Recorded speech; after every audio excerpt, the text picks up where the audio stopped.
Imos coa información deportiva. Os equipos barbanzans da primeira futgal viviron xornadas moi positivas.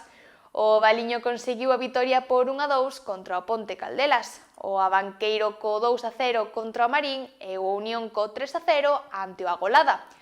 O Esteirana, en cambio, non puido contra o Arzúa e caeu por 3-0. Esta fin de semana, a primeira futgal deixou un balance maioritariamente positivo para os equipos do Barbanza. O Valiño continúa en boa dinámica tras lograr unha valiosa vitoria por 1-2 ante o Ponte Caldelas. Nun encontro moi disputado, os crucenses adiantáronse na primeira parte. Viron como os locais empataban nos últimos minutos e xa no tempo de desconto anotaron o gol definitivo que lles deu os 3 puntos. Con este triunfo, o Valiño sae dos postos de descenso e sitúase na 15ª posición con 12 puntos.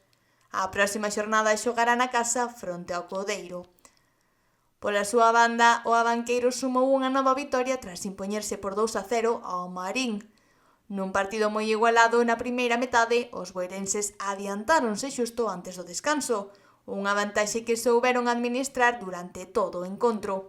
Xa na segunda parte, o Abanqueiro sentenciou cun segundo gol, mantendo o marcador ata o pitido final.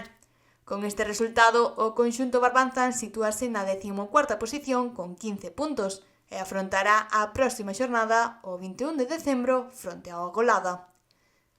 O Unión tamén tivo a sorte de sumar puntos no seu encontro coa Agolada, cun imperioso 3-0.